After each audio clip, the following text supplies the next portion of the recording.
ख्रिस्तामधील सर्वांना सलाम. आमच्या तारणाऱ्या जिवंत आणि गौरवी प्रभू येशू ख्रिस्ताच्या नावात विश्ववाणी परिवाराकडून मार्गाकरिता प्रकाश कार्यक्रमात आपले सहर्ष स्वागत करीत आहोत.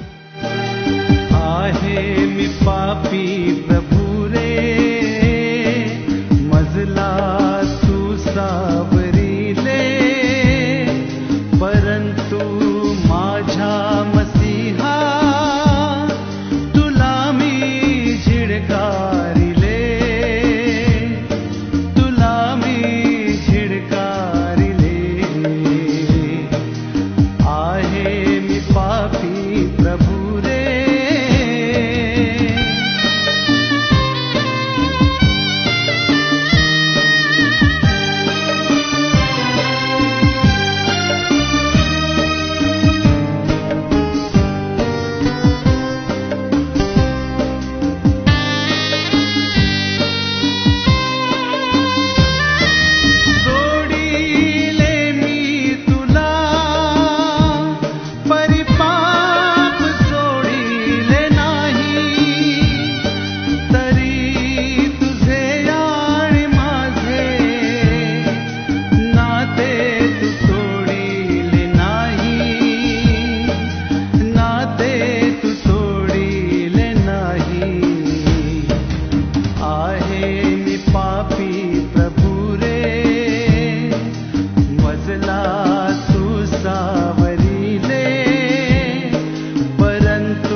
योहानकृत शुभवर्तमान अध्याय 15 1-4 ही वचने. योहानकृत शुभवर्तमान अध्याय 15 1-4 ही वचने.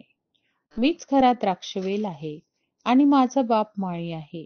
माझ्यातील फळ न देणारा प्रत्येक फाटा तो काढून टाकतो आणि फळ देणाऱ्या फाट्याला अधिक फळ यावे म्हणून तो त्या प्रत्येकाला साफसूफ करीतो. जे वचन मी तुम्हाला सांगितले त्यामुळे तुम्ही आता शुद्ध झालाच आहात. तुम्ही माझ्यामध्ये राहा आणि मी तुम्हामध्ये राहीन. जसे फाटा वेलात राहिल्या वाचून त्याला आपल्या आपण फळ देता येत नाही, तसे माझ्यामध्ये राहिल्या वाचून तुम्हालाही देता येणार नाही. प्रभू परमेश्वर वाचलेल्या वचनांद्वारे आपला आजचा दिवस आशीर्वादित करो. येशू ख्रिस्ताच्या नावात सर्व सलाम. आजच्या म्हणण्याकरिता निवडलेला शास्त्रभाग योहानकृत शुभवर्तमान अध्याय 15 1-4 ही वचने. या ठिकाणी सुंदर असं उदाहरण आम्ही बघतो द्राक्ष वेल आणि फाट्याविषयी. मीच खरा द्राक्षवेल आहे आणि माझा बाप माळी आहे. माझ्यातील फळ न देणारा प्रत्येक फाटा तो काढून टाकतो आणि फळ देणाऱ्या फाट्याला अधिक फळ यावे म्हणून तो त्या प्रत्येकाला साफसूफ करतो. सुंदर उदाहरण या ठिकाणी मी पाहतो. माझ्या प्रियानो,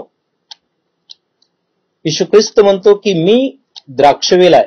येशू ख्रिस्त द्राक्षवेल आहे आणि परमेश्वर माळी या ठिकाणी म्हणतो. आणि तुम्ही आणि मी प्रत्येक जण जे परमेश्वराचे निवडलेले आहेत त्या प्रत्येकाला तो फाटा असं संबोधतो. आणि देवाची इच्छा आहे, परमेश्वराची इच्छा आहे की प्रत्येकाने फळ द्यावं, आत्मिक फळ. माझ्या प्रियानो, या ठिकाणी उदाहरणाद्वारे देण्यात आलेलं आहे की तुम्ही आणि मी फळ द्यावं. अनेक प्रकारचे फळ, आत्मिक फळ देण्यासाठी देवाचं वचन सांगते.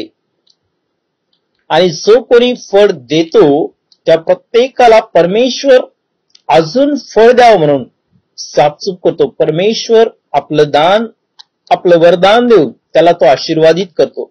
पण जो कोणी फळ देत नाही त्या प्रत्येकाला तो काढून टाकतो.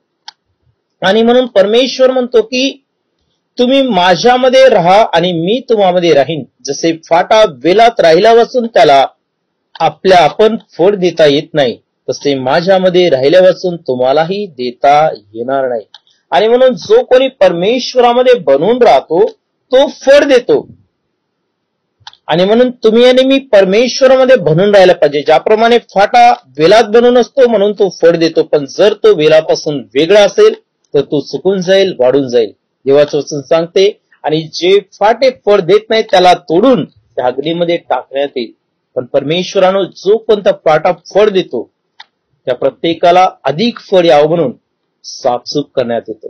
आणि म्हणून तुम्ही आणि मी तुमच्याद्वारे माझ्याद्वारे आम्ही आत्मिक फळ देणारे असलो पाहिजे. कारण परमेश्वर जर तुम्ही आणि मी फळ देतो तर परमेश्वर आम्हाला अजून त्याच्या दानाने वरदानाने भरेल. आणि देवाचं वचन सांगते 15:8 मध्ये की तुम्ही विपुल फळ दिल्याने माझ्या पित्याचे गौरव होते आणि तुम्ही माझे शिष्य व्हाल. आणि जर आम्ही विपुल फळ देतो तो परमेश्वराचा गौरव होईल आणि तुम्ही आणि मी परमेश्वराचे शिष्य होणार. म्हणून आम्ही फळ द्यायला पाहिजे. आणि आम्ही केव्हा फळ देणार? जेव्हा आम्ही परमेश्वरामध्ये बनून असू, त्याच वेळी तुम्ही आणि मी फळ देऊ. देवबाप तुम्हाला आणि मला अजून साफसूफ करून परमेश्वर आशीर्वादित करेल. देवबाप करू या वचनाने आम्हाला आशीर्वादित करू. आपण प्रार्थना करू. स्वर्गीय बापा, येशू ख्रिस्ताच्या नावात तुमच्या दयेच्या सम्मुख येऊन धन्यवाद देतोय प्रभू. स्तुती करतो परमेश्वर बापा. प्रार्थना करतो प्रभूशी तुझे प्रियजन जे तुझे निवडलेले आहेत प्रत्येकाने फळ द्यावं प्रभू. प्रत्येकाने विपुल फळ द्यावं परमेश्वर बापा. आणि प्रत्येक जण तुझ्यामध्ये भरून असावा. कारण जो कोणी तुझ्यामध्ये असतो तो फळ देतो. आम्हाला स्वतःहून काही करता येत नाही, म्हणून परमेश्वर बाप्पा तुझ्यात राहिल्याने आम्ही विपुल फळ देतो आणि विपुल फळ दिल्याने तुझं गौरव होते. आणि म्हणून परमेश्वर आम्ही प्रार्थना करतो आज प्रत्येकाने प्रभूची आत्मिक फळ द्यावे प्रभूजी. आणि परमेश्वर बाप्पा परमेश्वरा त्यांना फळ देत असताना परमेश्वरा तू परमेश्वर बाप्पा सहायता कर, त्यांना अजून आशीर्वादित कर, तुझे दान वरदान तू त्यांना दे आणि तुझं गौरव कर. धन्यवाद देतोय तो असं करतायस. येशू ख्रिस्ताच्या नावात प्रार्थना करतो म्हणून तो एक आमेन.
माझ्या दुःखात माझे सांत्वन हे आहे की तुझे वचन मला नवजीवन देते. आमचा टोल फ्री नंबर 1-800-2700-333.